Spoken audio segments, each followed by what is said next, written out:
வணக்கம். கந்தர் யுகம் சேனலுக்கு உங்களை அன்புடன் வரவேற்கின்றேன். காலை எழுந்தவுடன் பறவைகள் கீச்சு, கோவிலின் சங்க ஓசை, யோகிகள் ஹரின்னு சொல்ற குரல், இத்தனை சத்தத்துக்கும் நீ இன்னும் தூங்குறியா? அப்படி தூங்குற ஒருத்தருக்கு தான் ஆண்டாள் இந்த பாசுரத்தை பாடினார். இந்த பாசுரம் நமக்கு ஒரு விஷயம் சொல்லுது. கண்ணன் எப்பவுமே நம்மை எழுப்பிட்டு இருக்கான். ஆனா நாம தான் கண் திறக்க மறுக்கிறோம். திருப்பாவை 5ஆம் பாசுரம், புள்ளும் சிலம்பின் கான். இது வெறும் எழுப்புற பாடல் இல்லை, ஆன்மீக தூக்கத்திலிருந்து நம்மை எழுப்புற பாடல். புள்ளும் சிலம்பின கான் புள்ளரையன் கோவிலில் வெள்ளை வெளிசங்கின் பேரரவம் கேட்டிலையோ, பிள்ளாய் எழுந்திராய் பேய்முளை நஞ்சுண்டு கள்ள சகடம் களக்கழிய காலோச்சி, வெள்ளத்து அரவில் துயிலமர்ந்த வித்தினை உள்ளத்து கொண்டு முனிவர்களும் யோகிகளும் மெல்ல எழுந்து அறிகின்ற பேரரவம் உள்ளம் புகுந்து குளிர்ந்தேலோர் எம்பாவாய். முதல் வரி புள்ளும் சிலம்பின கான். இதன் பொருள் என்னன்னா, அதிகாலையில் பறவைகள் எழுந்து கீச்சிடும் இனிய ஒளி உங்களுக்கு கேட்கவில்லையா அப்படின்னு சொல்றாங்க. இதோட ஆன்மீக விளக்கம் என்னன்னா, காலை நேரத்தில் எந்த அழைப்பும் இல்லாமல் பறவைகள் தானாகவே எழுந்து விடுகின்றன. அதுபோல இயற்கையே மனிதனை நல்ல நினைவுகளோடு எழ சொல்லுகிறது. ஆனால் மனிதன் மட்டும் இன்னும் சிறிது நேரம் என்று நல்ல எண்ணங்களை தள்ளி வைக்கிறான். இந்த வரி நமக்கு சொல்வது என்னன்னா, இயற்கை விட்டது, நாமும் நம் உள்ளத்தை எழுப்ப வேண்டும் அப்படின்றதுதான் இந்த வரியோட விளக்கம். அடுத்த வரி என்னன்னா, வெள்ளை வெளிச்சங்கின் பேரரவம் கேட்டில்லையோ. இதோட பொருள் என்னன்னா, பெருமாள் கோவிலில் முழங்கும் சங்கநாதம் உங்களுக்கு கேட்கவில்லையா அப்படின்றத அர்த்தம். இதோட ஆன்மீக விளக்கம் என்னன்னா, கோவிலில் சங்கம் முழங்கும் போது மனதில் தானாகவே அமைதி பிறக்கிறது இல்லையா? அந்த ஒளி கவலை வேண்டாம், நான் இருக்கிறேன் என்று சொல்லும் குரல் போலவே இருக்கும். வாழ்க்கையிலும் சிக்கல் நேரங்களில் உள்ளத்தில் மெதுவாக ஒரு குரல் நம்மிடையே பேசும். அது என்னன்னா, எல்லாம் சரியாகும். அந்த உள்ள குரல் தான் நம் கண்ணனின் அருள் குரல். பிள்ளை எழுந்திரார்.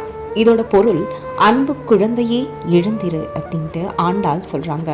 ஆன்மீக விளக்கம் என்னன்னா, குழந்தை தாயை நம்புவது போல எந்த சந்தேகமும் இல்லாமல் முழு நம்பிக்கையுடன் இருப்பதே உண்மையான பக்தி. பெரிய ஞானம் தேவையில்லை, சுத்தமான அப்பாவியான மனம் போதும். அதனால்தான் ஆண்டாள் நம்மை பிள்ளை என்று அழைக்கிறார். அடுத்த வரி பேய்முளை நஞ்சுண்டோ. இதோட பொருள் என்னன்னா, பூதகி என்ற அரக்கி நஞ்சு கலந்த பாலை கொடுத்தாலும் கண்ணன் அவளை கொள்ளாமல் மோட்சம் அளித்தான். ஆன்மீக விளக்கம் என்னன்னா, பூதகி கொடுத்தது நஞ்சு, ஆனால் கண்ணன் அதிலும் தாய்மையை பார்த்தான். அது போலதான் நமக்குள்ள இருக்கிற கோபம், பொறாமை, அகந்தை இவை எல்லாமே இருக்கலாம். கண்ணன் சொல்வது என்னன்னா, நீ முழுமையாக நல்லவனாக இருக்க வேண்டாம், என்னிடம் வந்தால் உன் குறைகளையும் நான் சுத்தம் செய்கிறேன். இதுதான் இறைவனின் கருணை. அடுத்த வரி கள்ள சகடம் களக்கழிய காலோச்சி. இதோட பொருள் என்னன்னா, சகடாசுரனை காலால் உதைத்து அழித்தவன் கண்ணன். இதோட ஆன்மீக விளக்கம் என்னன்னா, சகடம் என்ற அரக்கன் நமக்குள்ளே இருக்கும் நான் தான் பெரியவன் என்ற அகந்தையின் உருவம் தான் அந்த சகடன் என்ற அரக்கன் அப்படின்னு சொல்றாங்க. வாழ்க்கையில தடைகள் வரும்போது அவை தண்டனை அல்ல, அவை நம்மை பணிவாக மாற்ற இறைவன் தரும் பாடங்கள் அப்படின்னு சொல்றாங்க. கண்ணன் நம்மை காயப்படுத்த அல்ல, நம்மை சுத்தம் செய்யத்தான் அகந்தையை உடைக்கிறான் அப்படின்றதுதான் இந்த வரியோட அழகான அர்த்தம்.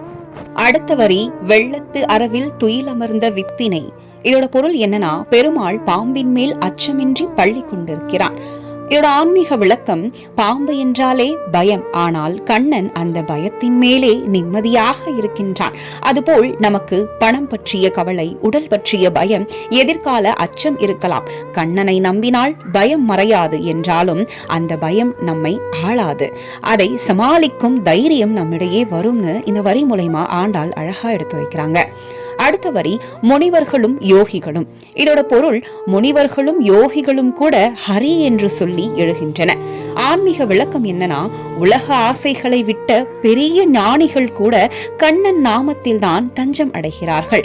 அப்படியானால் நாம் எதற்கு நேரமில்லை என்று இறைவனை மறக்க வேண்டும்? அடுத்த வரி உள்ளம் புகுந்து குளிர்ந்தேலோர் எம்பாவாய். இதோட பொருள், கண்ணன் நினைவு உள்ளத்தில் புகுந்து அமைதியை தரட்டும் அப்படின்றதுதான் இதோட தெளிவான விளக்கம். என்னன்னா, மிகுந்த கவலையில் இருக்கும்போது யாராவது அன்பாக பேசினால் உடனே மனம் லேசாகிறது இல்லையா? அதுபோல கண்ணா நீ இருக்கிறாய் என்று உள்ளத்தில் சொல்லும் போது பிரச்சனை மாறாவிட்டாலும் மனம் அமைதியாகும். அந்த அமைதிதான் உண்மையான இறைவன் அருள். திருப்பாவை 6 நம்மை தூக்கத்திலிருந்து மட்டுமல்ல, பயம், அகந்தை, கவலை இவை எல்லாவற்றிலிருந்தும் எழுப்பும் பாடல்தான் ஆண்டாள் அருடைய திருப்பாவை 6ஆம் பாடல்.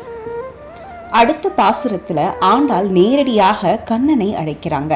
அந்த அழைப்பின் ரகசியத்தை திருப்பாவை பாடல் 7ல நம்ம பார்க்கலாம். இந்த பதிவு உங்களுக்கு பயனுள்ளதா இருந்துச்சுன்னா கண்டிப்பா லைக் பண்ணுங்க. மனசார கமெண்ட்ல ஓம் நமோ நாராயணா அப்படின்ட்டு கமெண்ட் பண்ணுங்க மக்களே.